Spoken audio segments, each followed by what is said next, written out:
যখন ফলওয়ালার ঝাঁকায় মুসম্বিকে রিপ্লেস করে কমলালেবু আর মুড়ির দোকানে গুড়ের আস্বাদ, পাড়ায় বেপাড়ায় মিষ্টির দোকানে সন্দেশ রসগোল্লার স্বাদ গন্ধ মোহময় হয়ে ওঠে, কড়া ঝাঁঝালো রোদ্দুর হয়ে যায় নরম আর মিষ্টি, ঠিক তখনই সোশ্যাল মিডিয়ার গ্রুপগুলো মাইক হাতে দেশি বিদেশি বিভিন্ন পদ প্লেটে সাজিয়ে পিকনিকের দিন ঘোষণা করে।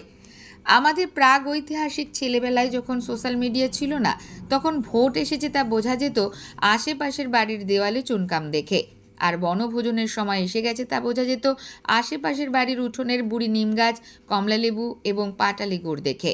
শীতের শুরু আসতেই আমাদের মাথায় ভুট্টার খই ফুটত, ছাদে মিঠে রোদের আনাগোনা শুরু হতেই পিকনিক করার এক অনবদ্য টান অনুভব করেছে আপামর বাঙালি সমাজ। শীত শুরুর সঙ্গে সঙ্গে বাড়িতে বাড়িতে পাড়ায় পাড়ায় ছাদে উঠোনে গলিতে রোদ্দুরে টুল পেতে বসার চল ছিল সমানুপাতিক। সেসব এখন অতীত। তবে খাদ্যরসিক প্রিয় বাঙালি সমাজে তাল রেখে অশোকনগর পৌরসভার 18 নম্বর ওয়ার্ডে সপ্তাহের চতুর্থ দিনেই 18 নম্বর ওয়ার্ডের পৌরমাতা শম্পা চক্রবর্তীর একক উদ্যোগে বিভাজনের ঊর্ধ্বে উঠে শুরু হলো ওয়ার্ডের বাসিন্দাদের নিয়ে বনভোজন। 18 নম্বর ওয়ার্ডের কমিউনিটি হলের বনভোজন থেকে বাদ পড়লেন না অশোকনগর কেন্দ্রের বিধায়ক তথা জেলা পরিষদ সভাধিপতি নারায়ণ গোস্বামী, পুরপ্রধান প্রবোধ সরকার, সিআইসি শ্রীকান্ত চৌধুরী, প্রাক্তন সিআইসি অনুপ রায়, সিআইসি কৃষ্ণা চক্রবর্তী, অশোকনগর যুবর কুমারজিৎ দত্ত, অশোকনগর আইএনটিটিউসির পার্থ পাল সহ এক ঝাঁক তৃণমূল সৈনিকেরা। কি বলছেন তারা, শোনাবো। আমেজ, আর সেই আমেজকে ধরেই পিকনিক, কি বলবেন? আসলে 18 নম্বর ওয়ার্ডে আজ যে পিকনিক হলো, সেই পিকনিকে আমি আসতে পেরে নিজের ভাগ্য মনে করছি। এবং সম্পর যে এত কেজি আমি জানতাম না, ও মানে ওর টিম সহ যে করেছে সেটা একটা ভাবার মতো। মানে একটা সারা বছর একটা পিকনিক যদি করতে পারে তাহলে ভালোই হয়। আমি মানে অন্যদিকে যাচ্ছি না, এটা শুধু বলতে পারি যে এই ধরনের মানে খাওয়ানোর ইচ্ছা থাকা চাই এবং কাজ করার ইচ্ছা থাকা যায়, তাহলে সে করা যায়। আমি অনেক ভালো কাজ করছি। এক কথা, এটা ভুরিভোজ না মিলন উৎসব? বলুন, ভুরিভোজ না মিলন উৎসব ঠিক আছে। তো এখানে 18 নম্বর ওয়ার্ডের সমস্ত অধিবাসী বলবো আমরা যে আছে, এখানে উপস্থিত আছে। তো এখানে ভুরিভোজের পাশাপাশি কি আবেগটা জড়িয়ে নেই? প্রথম কথা যে ওয়ার্ডের মনে হয় কিছু বাকি নেই, সবই এসছে। আর ভুরিভোজ বললাম এই জন্য যে আমার খাওয়া দেখে বুঝলাম যে কারোর কোনো প্রবলেম কিছু নেই, যার যা ইচ্ছে খেতে পারছে।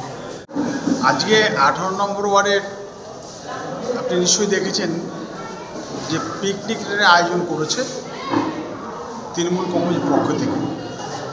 বিষয়টা আজকে সবথেকে একটা প্রতিষ্ঠিত দিন, যেটা আমাদের কাছে গর্বের এবং আমাদের কাছে বাঙালির কাছে, ভারতবর্ষের কাছে একটা অহংকার।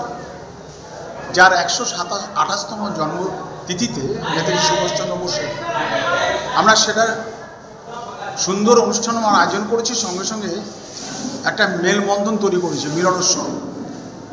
সেই মিলনোৎসবে এসেছি সকলে মিলে, ওয়ার্ডের সমস্ত সর্বস্তরের মানুষকে নিয়েই এই মিলন উৎসবের আয়োজন হয়। মানে বনভোজন, আর এখানে আসতে পেরে আপনার অনুভূতিটা যদি একটু শেয়ার করেন।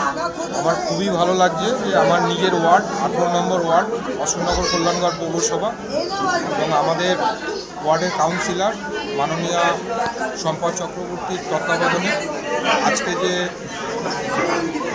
বনভোজনের আয়োজন করা হয়েছে আমাদের 18 নম্বর ওয়ার্ডের কমিউনিটি হলে, এবং আমাদের ওয়ার্ডের সমস্ত নাগরিকদের নিয়ে আমাদের মাননীয় কাউন্সিলর যেভাবে এই অনুষ্ঠানটি সম্পন্ন করছেন, তাতে আমি আসলে আমার ওয়ার্ডের নাগরিক হিসাবে আমি যথেষ্ট খুশি।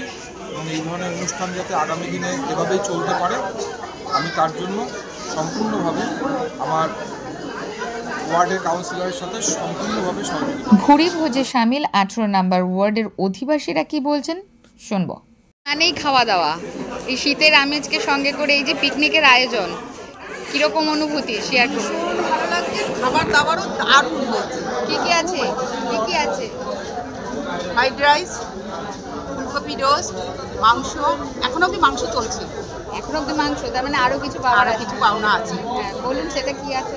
মানে সেটা হচ্ছে চাটনি, পাঁপড়। পুরোটাই জানা, পুরোটাই জানি। অন্য যে ভুরিভোজ আর এই যে পিকনিকের অনেক অনেক পার্থক্য, অনেক ফারাক। এর মধ্যে আমাদের সবাই এসছে, চেয়ারম্যান উপস্থিত হয়ে গেছেন, এমএলএও আসবেন, হ্যাঁ, আরও অন্যান্য এমএলএ এসে গেছেন, তখন আমি ছিলাম না, আর অন্যান্য কাউন্সিলররাও এসছেন, অন্য ওয়ার্ডের প্রেসিডেন্টরাও এসছেন। ভীষণ ভালো লাগছে, মানবিক আবেগ, তাই না? আর এত লোকের সঙ্গে সমাগম, এটা তো আরও বেশি ভালো লাগছে। নাম? শুক্লা দাস। পিকনিকের মেনু নিয়ে ক্যামেরার মুখোমুখি হলেন পৌরমাতা শম্পা চক্রবর্তী। বললেন আগামীতে এমনই কর্মসূচি নেবেন তিনি। শীতকাল মানেই তো শীতকালের সাথে পিকনিকের একটা মানে বলে না এতপ্রোতভাবে জড়িত, মানে তারপরে আমার ওয়ার্ডের সবাইকে নিয়ে আমি একটা মনে হলো যে শীতকালে একটা পিকনিকের আয়োজন করি, যাতে আমরা সবাই একসাথে হয়ে আমরা শীতকালটা একটু আনন্দ করি, তারপরে একসাথে খাওয়া দাওয়া করি, আনন্দ করি। ইচ্ছা আছে তো প্রতি বছরই এরকম করে একটা করার, এটা আমার মানে প্রথম বছর শুরু করলাম, ইচ্ছা আছে প্রতি বছর। ভুরিভোজে কি কি আয়োজন ছিল? আয়োজন তো অনেক কিছুই ছিল, ফ্রাইড রাইস ছিল, তারপরে হচ্ছে ফুলকপি রোস্ট, চিকেন, চাটনি, পাঁপড়, মিষ্টি। মানুষের অনুভূতি কি বলছে? মানুষের অনুভূতি সবাই খুশি, সবাই চাইছে যে আসছে বছর আবার হবে। নন্দিনী পালের রিপোর্ট, সঙ্গম নিউজ। মন্ত্রে নয়, বিশ্বাস কণ্ঠে ও কলমে।